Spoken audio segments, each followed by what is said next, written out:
अस्सलाम वालेकुम स्टूडेंट्स, कैसे हैं आप सब? ठीक है, उम्मीद करता हूँ आप सब ठीक होंगे। अल्लाह पाक आप सबको खुश रखे। मैं हूँ फैसल ज़ीशान। हम लोग पढ़ रहे थे 10th क्लास केमिस्ट्री, इसका chapter number 1 chemical equilibrium. Last time हमारा लेक्चर नंबर 3 था, उसके अंदर हमने देखा था कि केमिकल इक्विलिब्रियम क्या होता है, डायनामिक इक्विलिब्रियम क्या होता है, स्टैटिक इक्विलिब्रियम क्या होता है, और उसके बाद हमने उसकी जो ग्राफिकल रिप्रेजेंटेशन है उसको हमने पढ़ा था। और उसके बाद हमने लास्ट में देखा था कि फॉरवर्ड और रिवर्स रिएक्शन के दरमियान क्या फ़र्क होता है। ठीक है, आज हम देख रहे हैं कि हमारे पास आज का जो टॉपिक है वो macroscopic characteristics of dynamic equilibrium. सबसे पहले मैं आप लोगों को ये बता दूं कि ये जो हमारे पास टॉपिक है आज वाला, ये लॉन्ग क्वेश्चन के लिए अहम तरीन है, मोस्ट इम्पॉर्टेंट है। तो आप लोग ये चीज़ नोट कर लें, इसको आपने अच्छे से याद करना है। ये very very very very important long question, इस चैप्टर का पहला लॉन्ग क्वेश्चन है। ठीक है, और दूसरी बात आप लोग ये देखें, यहाँ पर मैंने लिखा है कैरेक्टरिस्टिक्स ऑफ डायनामिक इक्विलिब्रियम।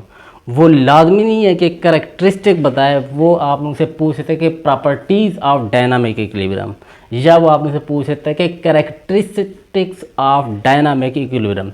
तो चाहे वो कैरेक्टरिस्टिक पूछे चाहे वो प्रॉपर्टीज पूछे, बात एक ही है, वो खसूसियात ही पूछ रहा है आप लोगों से डायनामिक इक्विलिब्रियम की। ठीक है, तो चलें बढ़ते हैं आप लेक्चर की तरफ।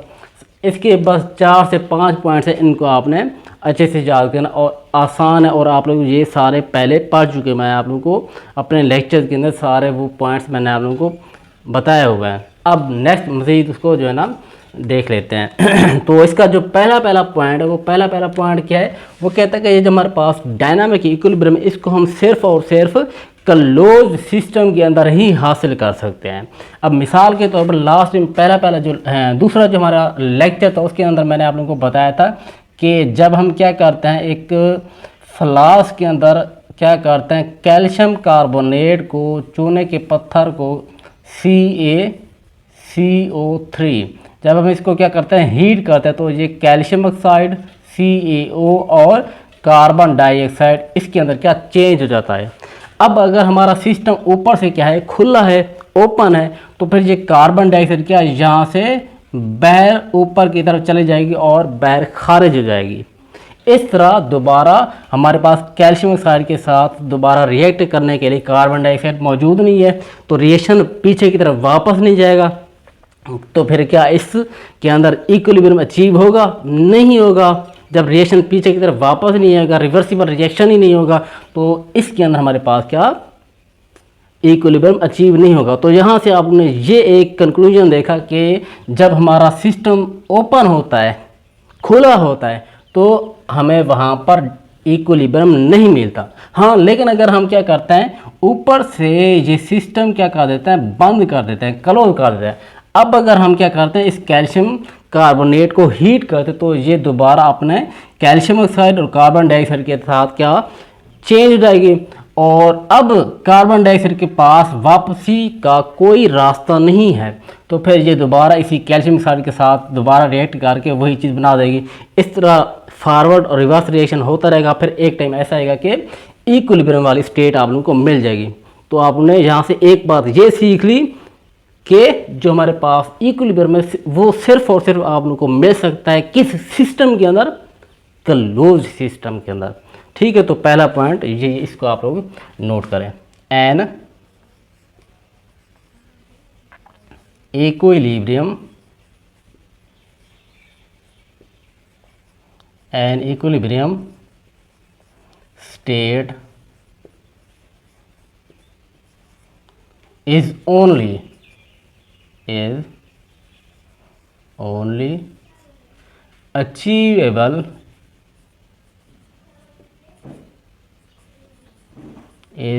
achievable in a closed system, in a closed system। Clear है? अब नेक्स्ट इसका दूसरा पॉइंट देखते हैं। दूसरा पॉइंट इसका क्या है वो ज़रा देख लेते हैं। जी, दूसरा पॉइंट आप लोग ज़रा देखने के लिए, समझने के लिए ये देखें कि हमारे पास जब हमने अब तक जितने भी रिएक्शन की बात की है, वो रिएक्शन जब हमने देखे वो स्टार्ट हो रहे थे कहाँ से, रिएक्टेंट से प्रोडक्ट बन रहे थे, रिएक्टेंट से प्रोडक्ट बन रहे, मतलब जो रिएक्शन होता था वो शुरू कहाँ से हो रहा था, वो शुरू हो रहा था हमारे पास रिएक्टेंट से, रिएक्टेंट से शुरू होता था, फिर प्रोडक्ट बनते थे, फिर प्रोडक्ट दोबारा रिकम्बाइन होकर रिएक्टेंट बनाते थे, फिर रिएक्टेंट दोबारा प्रोडक्ट बनाते थे। अब वो कहता है कि लाजमी नहीं है कि हमारा जो रिएक्शन है वो स्टार्ट हो रिएक्टेंट से तभी हमें डायनामिक इक्विलिब्रियम वाली स्टेट मिलेगी, ऐसा लाजमी नहीं है। वो कहता है आप चाहे प्रोडक्ट से शुरू कर दें, चाहे आप रिएक्टेंट से शुरू कर दें, मतलब रिएक्शन चाहे आप रिएक्टेंट से स्टार्ट करवाएं चाहे आप प्रोडक्ट से स्टार्ट करवाएं, तभी दोनों सूरतों में आप लोगों को डायनामिक इक्विलिब्रियम वाली स्टेट मिल जाएगी। क्लियर हो गया? तो अब यही बात आप लोग यहाँ पर लिखें कि एन इक्विलिब्रियम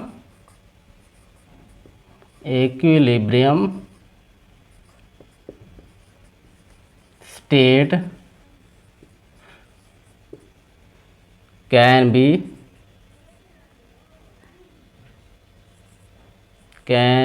अचीव्ड, इसको हम हासिल कर सकते हैं, can be achieved from both side. क्या मतलब from both side?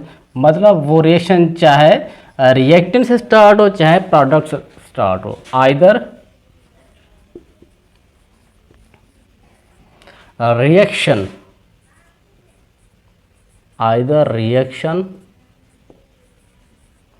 start from reactants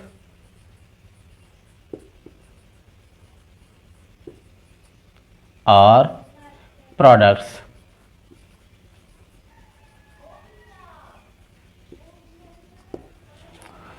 okay हो गया। अब नेक्स्ट इसका तीसरा पॉइंट देखते हैं। तीसरा पॉइंट क्या है? तीसरा पॉइंट ये है, वो कहता है कि जब हमारे पास एक रिएक्शन हो रहा होता है, फिर कुछ देर के बाद वहाँ पर हमारे पास डायनामिक इक्विलिब्रियम वाली स्टेट मिल जाती है।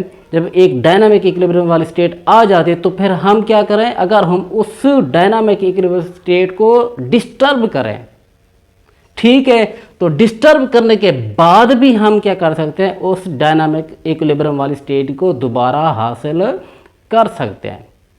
तीसरा पॉइंट दोबारा मैं आप लोगों को रिवाइज करवा रहा हूँ, वो कह रहा है कि हम डायनामिक इक्विलिब्रियम स्टेट को डिस्टर्ब भी कर सकते हैं और डिस्टर्ब करने के बाद उसको दोबारा वापस भी हासिल कर सकते हैं। अब इसको समझने के लिए ना आप लोग यहाँ पर ज़रा ये एक मिसाल देखें। जैसे मेरे पास क्या ये दो टैंक्स हैं, एक टैंक मेरे पास क्या है ये है और दूसरा टैंक मेरे पास ये है, ठीक है।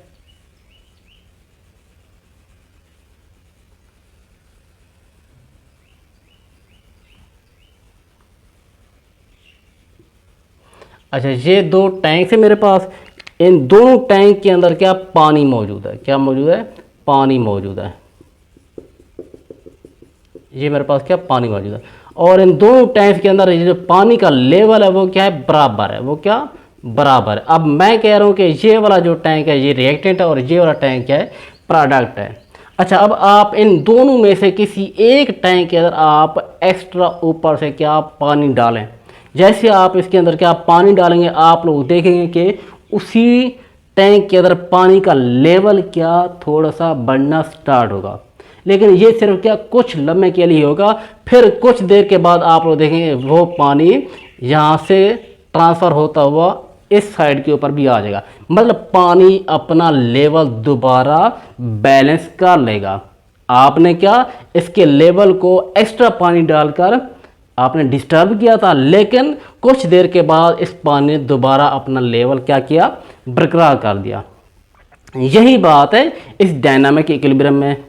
वो कहता है हम डायनामिक इक्विलिब्रियम को डिस्टर्ब भी कर सकते हैं और डिस्टर्ब करने के बाद दोबारा हम उसको वापस भी ला सकते हैं। ठीक हो गया, क्लियर है? अब यही बात आप लोग क्या यहाँ पर लिखें, an equilibrium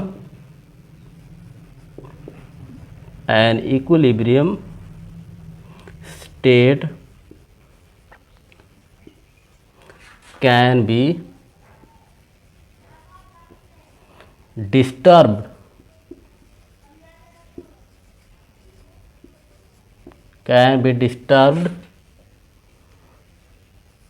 and again, और इसको हम क्या दोबारा and again it can be achieved।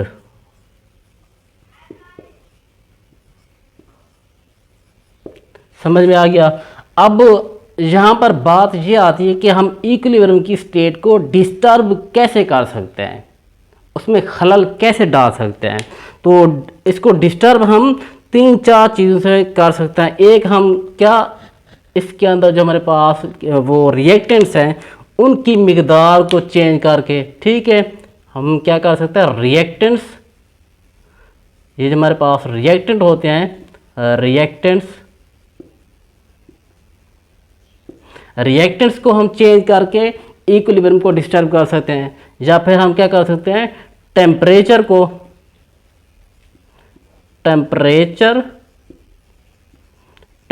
को चेंज करके हम क्या कर सकते हैं, इक्विलिब्रियम को डिस्टर्ब कर सकते हैं। या फिर हम क्या कर सकते हैं, वॉल्यूम को चेंज करके हम क्या इक्विलिब्रियम को डिस्टर्ब कर सकते हैं। या फिर हमारे पास एक और चीज़ है, प्रेशर, इसको हम चेंज करके इक्विलिब्रियम को डिस्टर्ब कर सकते हैं। ठीक है, उम्मीद है आप लोगों को ये वाला पॉइंट भी क्लियर हो गया होगा। अब नेक्स्ट देखते हैं, चौथा पॉइंट हमारे पास क्या है। चौथा पॉइंट हमारे पास ये है कि जब इक्विलिब्रियम, आप लोगों ने देखा था कि जब इक्विलिब्रियम वाली स्टेट अचीव हो जाती है तो उस टाइम रिएक्शन क्या रुकता था, नहीं रुकता था। मैंने आप लोगों को बताया था कि इक्विलिब्रियम वाली स्टेट के ऊपर जो रिएक्शन है वो कभी रुकता नहीं है बल्कि चलता रहता है। सिर्फ फॉरवर्ड और रिवर्स रिएक्शन का रेट क्या हो जाता है, बराबर हो जाता है। ठीक है, ये मैंने आप लोगों को पहले भी बताया था। अब वही बात लिखें कि इक्विलिब्रियम की हालत में रिएक्शन रुकता नहीं है बल्कि फॉरवर्ड और रिवर्स रिएक्शन का रेट आपस में क्या होता है, बराबर होता है। वो अपोजिट डायरेक्शन में क्या रिएक्शन होते रहते हैं। at equilibrium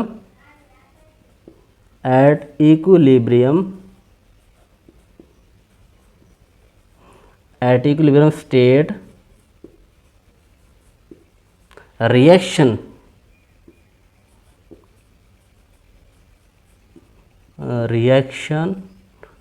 does not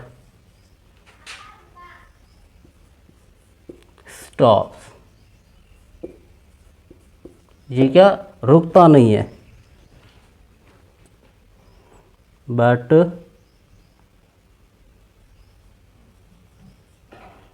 the rate of forward reaction,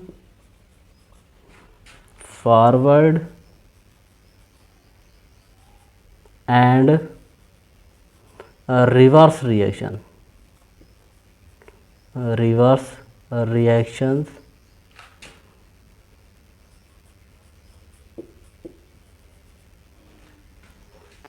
but the rate of forward and reverse reaction are equal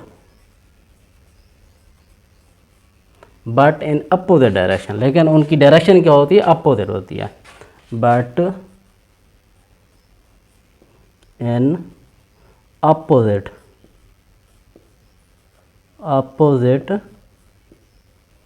direction।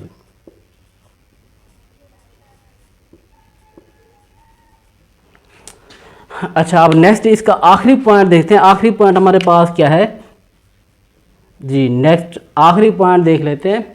आखिरी पॉइंट क्या है, वो कहता है जब हमारे पास ये डायनामिक इक्विलिब्रियम स्टेट स्टेब्लिश हो जाती है, अचीव हो जाती है, तो उस टाइम जो रिएक्टेंट और जो प्रोडक्ट्स होते हैं उनकी जो मिकदार होती है, जो कंसंट्रेशन होती है, वो चेंज नहीं होती, वो सेम रहती है। लास्ट टाइम मैंने आप लोगों को वो इसकी एग्जांपल भी बताए थे कि जब हमारे पास क्या दो इंसान हो, एक के पास 100 रुपीज़ है, दूसरे के पास भी क्या है 100 रुपीज़ है। अगर एक इंसान दूसरे को 10 रुपये दे रहा है तो दूसरा इंसान पहले को क्या कर रहा है, दोबारा 10 रुपये वापसी दे रहा है। अगर एक हाथ से ले रहा है तो दूसरे हाथ से क्या दे भी रहा है। तो इस तरह ये सिस्टम चलता रहता है और इनके दरमियान इक्विलिब्रियम वाला ये प्रोसेस होता रहता है। लेकिन दोनों की जो मैग्नीट्यूड है 100 रुपीज़, उसके ऊपर क्या कोई फ़र्क नहीं पड़ता। ये मैंने आप लोगों को लास्ट टाइम भी मैंने आप लोगों को समझाया था। ठीक है, तो इक्विलिब्रियम की हालत में जो हमारे पास रिएक्टेंट और प्रोडक्ट हैं, इनकी जो कंसंट्रेशन है वो चेंज नहीं होती, वो सेम रहती है। ठीक है, तो अब आखिरी बात लिखें, at equilibrium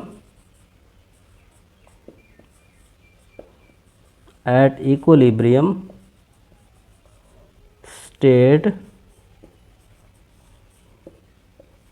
the concentration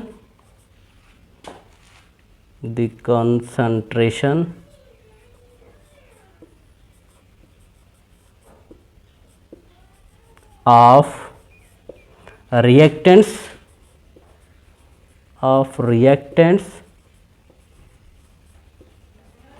or and products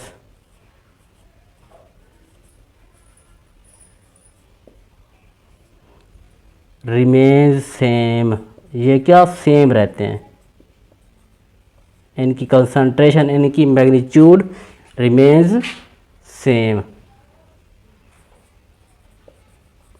यहाँ तक कि इनका जो भी कलर होता है, इनकी जो भी डेंसिटी होती है, वो भी क्या चेंज नहीं होती, वो भी सेम रहती है। ठीक है, तो ये था हमारा आज का लेक्चर। उम्मीद है आप लोगों को ये सारा कुछ समझ में आ गया होगा। तो इस टॉपिक को आप लोगों ने अच्छे से याद करना है, ये मोस्ट इम्पॉर्टेंट है। इस चैप्टर का पहला लॉन्ग क्वेश्चन है। ठीक है, ओके, फिर अल्लाह हाफ़िज़।